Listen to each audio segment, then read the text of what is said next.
Hello guys, welcome back to my channel drama series.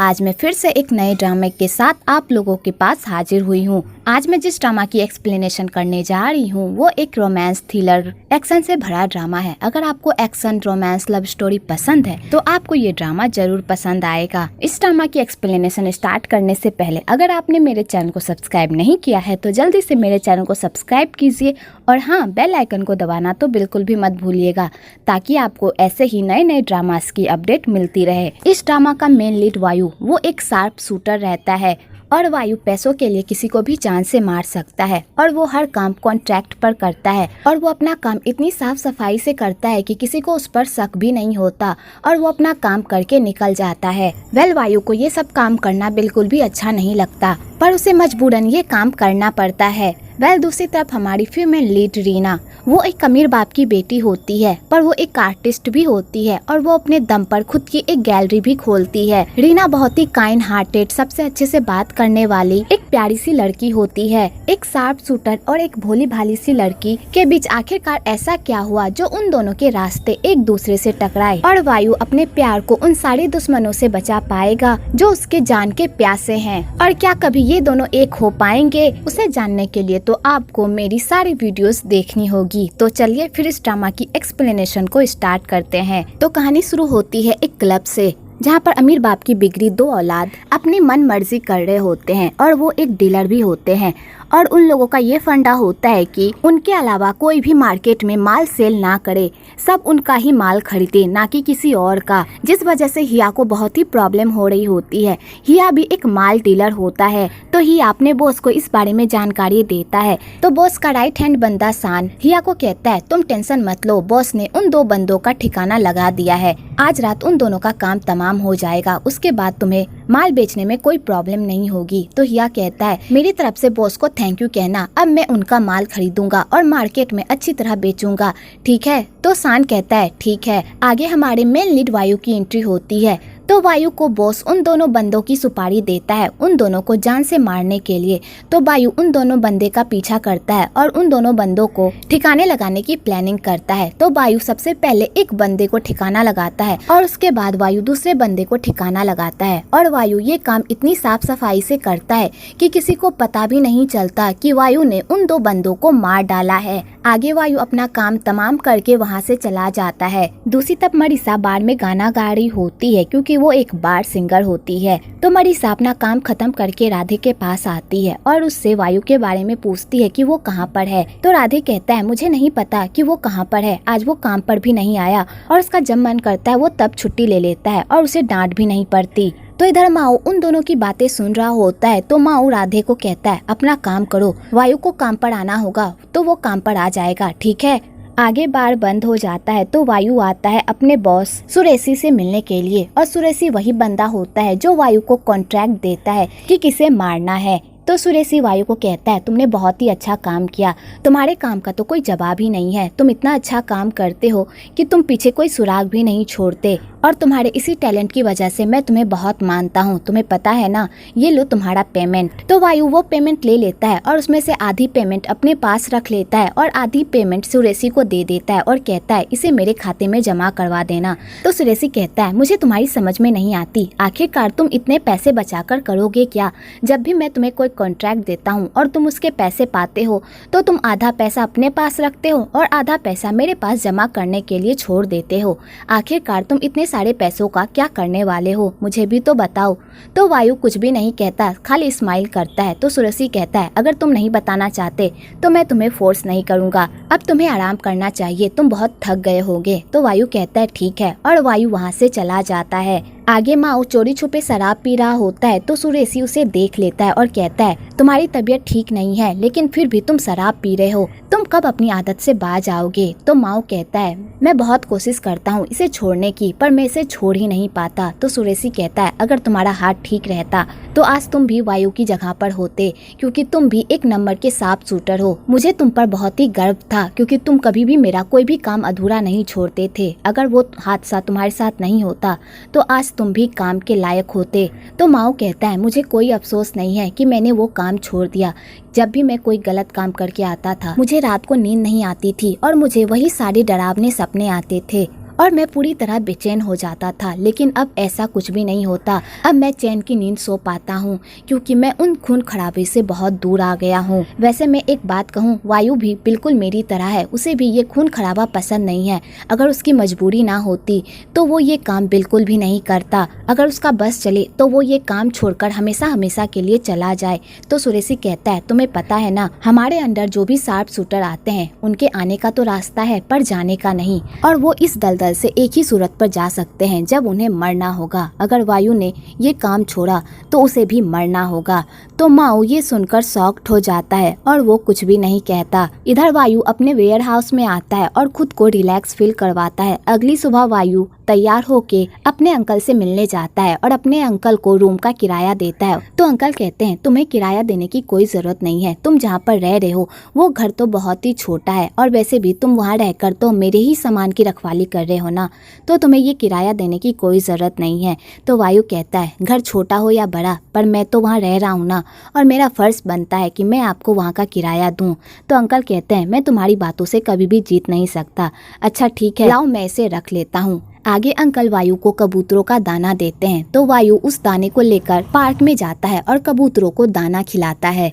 तो उस park में हमारी फीमेल लीड रीना भी होती है जो ड्राइंग कर रही होती है कबूतरों की, पर कोई भी कबूतर उसके पास नहीं आ रहा होता है। तो रीना जैसे ही देखती है कि वायु के पास ढेर सारे कबूतर है तो रीना वायु के पास जाकर बैठ जाती है और वायु से रिक्वेस्ट करती है कि वो कबूतरों को इसी तरह दाना खिलाते रहे ताकि वो ड्राइंग कंप्लीट कर सके। और रीना वायु से हंस हंस कर बातें करती है। तो वायु रीना की स्माइल को देखकर फिदा हो जाता है और उसे ही देखता रह जाता है और उसकी खुशी के खातिर कबूतरों को दाना खिलाता है। और इसी तरह वहाँ पर वो दोनों 1 घंटे बैठे रहते हैं। आगे रीना की आधी ड्राइंग कंप्लीट हो जाती है तो रीना वायु को थैंक्स कहती है उसकी हेल्प करने के लिए, और रीना खुद को वायु से इंट्रोड्यूस भी करवाती है। तो वायु उसका नाम सुनकर वहाँ से जाने लगता है।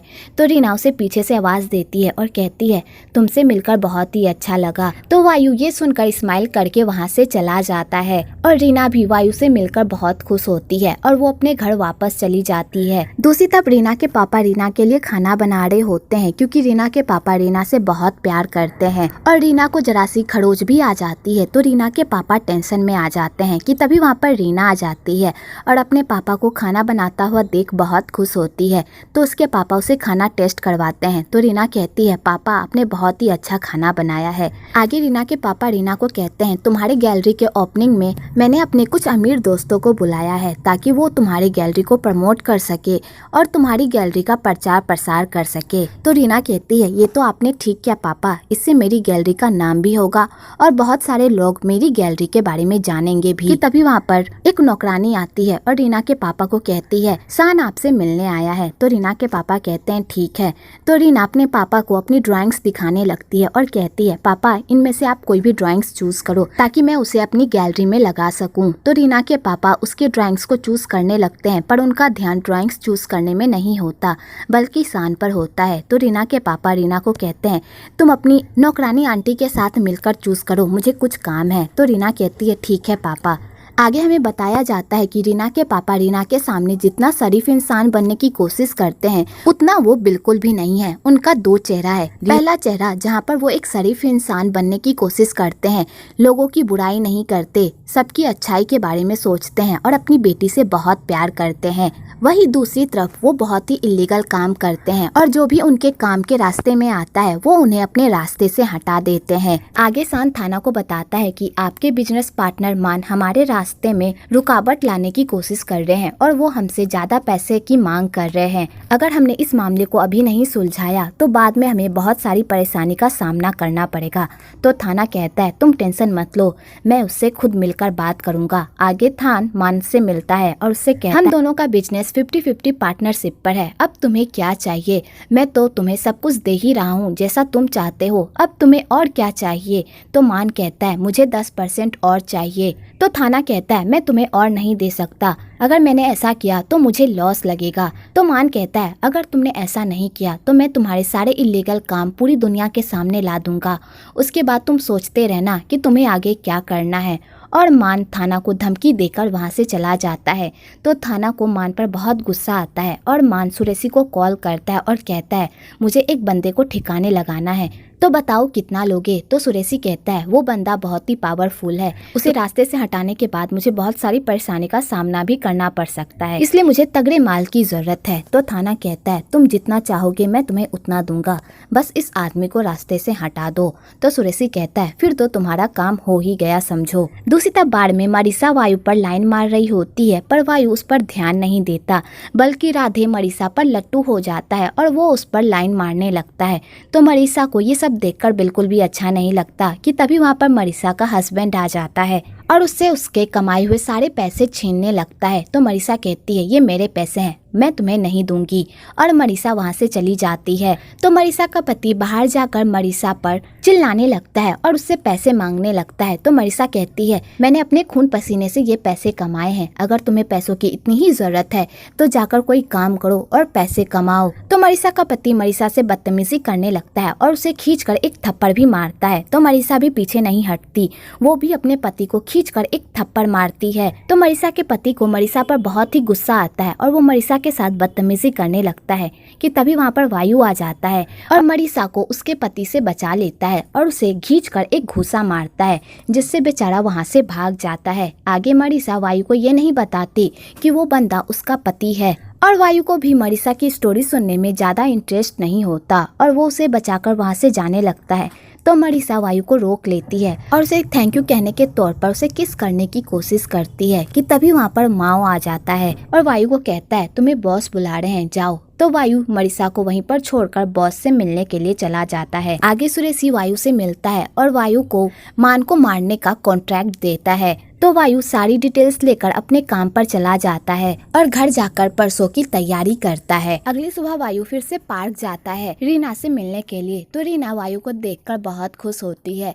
तो वायु फिर से रीना का काम करता है, कबूतरों को दाना देता है और रीना उन कबूतरों की पिक्चर्स बनाती है और दोनों इसी तरह एक दूसरे के साथ टाइम स्पेंड करते हैं। आगे वो दोनों बातों ही बातों में एक दूसरे को बता देते हैं कि कल वो लोग पार्क नहीं आएंगे क्योंकि कल उन्हें इम्पोर्टेंट काम करना है। अगले दिन रीना अपने गैलरी के ओपनिंग में बिजी हो जाती है और सारे गेस्ट को अटेंड करती है कि तभी रीना के पापा रीना को कहते हैं मान अंकल आ चुके हैं, चलो तुम उनका वेलकम करना। तो रीना मान अंकल का वेलकम करने के लिए बाहर जाती है। दूसरी तरफ वायु मान पर निशाना तान देता है कि तभी वायु रीना को देखता है तो उसके हाथ रुक जाते हैं और वो गोली नहीं चला पाता और इस वजह से उसका टारगेट मिस हो जाता है और वो लोग गैलरी के अंदर चले जाते हैं। तो रीना के पापा को बहुत ही टेंशन हो रही होती है कि अभी तक मान का काम तमाम नहीं हुआ है, आखिरकार वो लोग कर क्या रहे हैं। तो सान कहता है आप टेंशन मत लीजिए, शायद उन लोगों को मौका नहीं मिला होगा मान को मारने का, जैसे ही उन लोगों को मौका मिलेगा वो लोग मान का काम तमाम कर देंगे।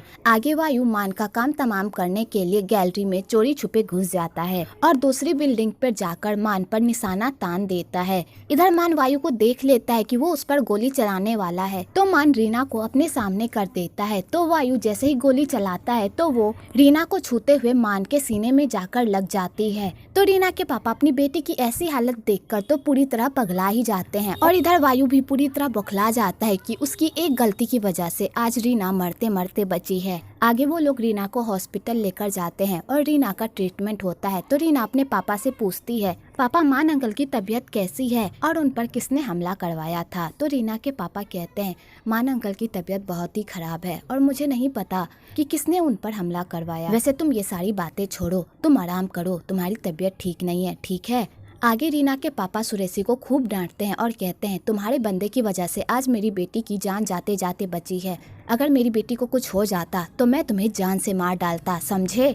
आगे सारुत की एंट्री होती है जो एक पुलिस ऑफिसर होता है और इस केस का इंचार्ज। तो सारुत रीना के पापा से इस केस के बारे में पूछताछ करने के लिए आता है। तो रीना के पापा पहले डर जाते हैं कि अगर सारुत को कुछ भी पता चल गया तो उनकी तो वाट ही लग जाएगी, लेकिन जब रीना के पापा सारुत से बात करते हैं तो उन्हें लगता है कि इस घोचू को कुछ भी नहीं आता, बस ये खुद का शो ऑफ करने के लिए एक पुलिस ऑफिसर बना है क्योंकि इसका बाप एक अमीर आदमी है और बस उसने अपने बेटे की ख्वाहिश पूरी करने के लिए उसे एक पुलिस ऑफिसर बना दिया है। हमें इस घोचू से डरने की कोई जरूरत नहीं है, ये कुछ भी नहीं उखाड़ पाएगा। आगे सारुत रीना से मिलता है क्योंकि सारुत और रीना दोनों फ्रेंड्स होते हैं। तो सारुत रीना की अच्छे से देखभाल करता है और उसके साथ ढेर सारी बातें करता है। इधर वायु भी उन दोनों पर नजर रखे हुए होता है क्योंकि वायु को बहुत ही बुरा लग रहा होता है कि रीना को उसकी वजह से चोट लगी है और वो इतनी तकलीफ में है।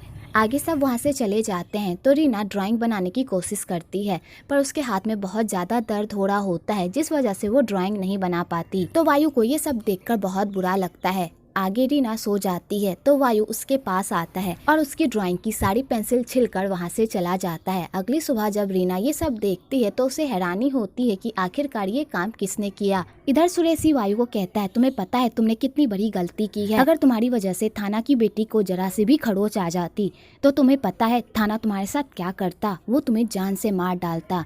वायु को यहाँ पर पता चलता है कि रीना बॉस की बेटी है। आगे मान की मौत हो जाती है तो मान का बेटा समझ जाता है कि उसके पापा के इतनी अचानक मौत होने की वजह कोई और नहीं बल्कि थाना ही है, क्योंकि मान के बेटे को उन दोनों के बिजनेस डील के बारे में सब कुछ पता होता है। तो मान का बेटा डिसाइड कर लेता है कि थाना ने उससे उसके पापा को छीना है तो वो उससे उसकी प्यारी बेटी को छीनेगा। इधर थाना को भी टेंशन हो रही होती है कि मान का बेटा इतनी आसानी से चुप बैठने वाला तो बिल्कुल भी नहीं है, वो अपने बाप का बदला जरूर लेगा। मुझे बस रीना की टेंशन हो रही है, कहीं इन सब में वो ना पिसा जाए। तो सान कहता है, आप टेंशन मत लीजिए बॉस, मैं रीना की तरफ ढेर सारी सिक्योरिटी लगा दूंगा जो उस पर दूर से ही नजर रखेगी। तो थाना कहता है, ये प्रॉब्लम का सोल्यूशन नहीं है, हमें भी उसे रास्ते से हटाना होगा। और थाना सुरेशी को मान के बेटे को मारने का भी कॉन्ट्रैक्ट दे देता है। इधर रीना पार्क में ड्राइंग कर रही होती है कि तभी वहाँ पर वायु आता है। तो रीना वायु को देखकर बहुत खुश होती है। तो रीना वायु से फिर से हेल्प मांगती है ताकि वो अपनी ड्राइंग पूरी कर सके। तो वायु खुशी खुशी उसकी हेल्प करता है। आगे रीना वायु को कहती है, चलो मैं तुम्हें खाने की ट्रीट देती हूँ। तो वायु उसके साथ जाने के लिए तैयार हो जाता है कि तभी वायु की नजर उन बंदों पर पड़ती है जो रीना का पीछा कर रहे होते हैं। एक्चुअली वो सारे आदमी मान के बेटे के होते हैं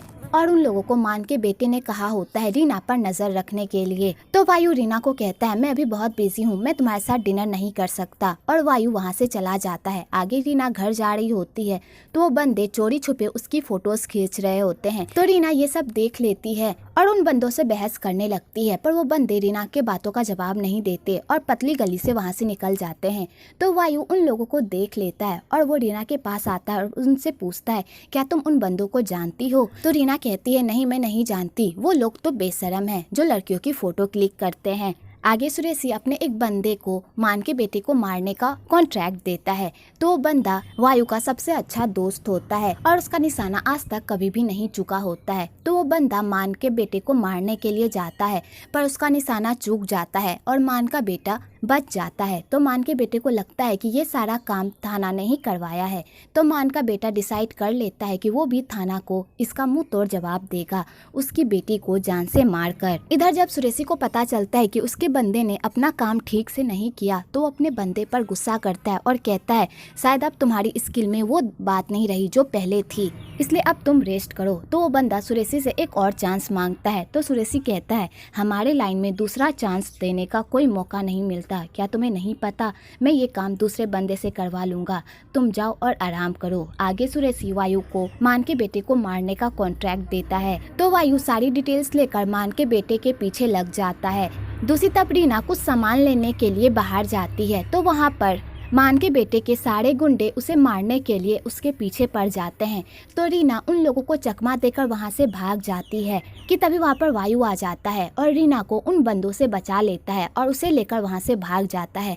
पर मान के बंदे उनका पीछा नहीं छोड़ते और उन्हें हर जगह फॉलो करते हैं। तो वायु रीना को एक जगह पर छुपा देता है और कहता है, जब तक मैं यहाँ पर ना आऊँ तब तक तुम यहाँ से मत निकलना, ठीक है? और वायु जाकर उन बंदों से लड़ने लगता है और उन बंदों को मार मार कर उनका कचूमर बना देता है और उन्हें ठिकाने लगा देता है। दूसरी तरफ मान के बेटे को रीना मिल जाती है और वो रीना पर बंदूक तान देता है कि तभी वहाँ पर वायु आ जाता है। तो रीना छटपटाने लगती है और उसके कैद से भागने की कोशिश करती है। तो मान के बेटे को रीना पर गुस्सा आ जाता है और वो उसे बंदूक से मारकर बेहोश कर देता है। आगे वायु अपनी कलाकारी दिखाता है और उन बंदों को मार मार कर उनका कचूमर बना देता है और उसके बाद वो मान के बेटे को भी मार कर नर्क पहुँचा देता है। उसके बाद वायु रीना को अपनी बाहों में भरकर अपने घर लेकर जाता है और उसकी देखभाल करता है। इधर रीना के पापा को भी ये सारी न्यूज मिल जाती है तो वो बहुत ही टेंशन में आ जाते हैं और उन्हें रीना की फिक्र होने लगती है। तो रीना के पापा पुलिस में कंप्लेन करवा देते हैं और उन्हें रीना को ढूंढने को कहते हैं। तो शाहरुख रीना के पापा से पूछताछ करता है और कहता है आखिरकार रीना को वो लोग क्यों मारना चाहते हैं। पहले मान की मौत हो गई और उसके बाद वो लोग रीना के पीछे पड़े हैं। कहीं आपका मान के मौत के पीछे कोई कनेक्शन तो नहीं है। तो रीना के पापा ये सुनकर शॉक्ड हो जाते हैं और शाहरुख रीना के पापा से अजीब अजीब तरह के सवाल पूछता है। तो रीना के पापा कहते हैं अभी ये इम्पोर्टेंट नहीं है, मेरी बेटी को ढूंढ कर लाओ, अभी तक मेरी बेटी घर नहीं आई है। और यहीं पर पार्ट 1 खत्म होता है। अगर आपको ये वीडियो अच्छी लगी हो तो एक लाइक ज़रूर करें और मेरे चैनल को सब्सक्राइब करना तो बिल्कुल ना भूलें।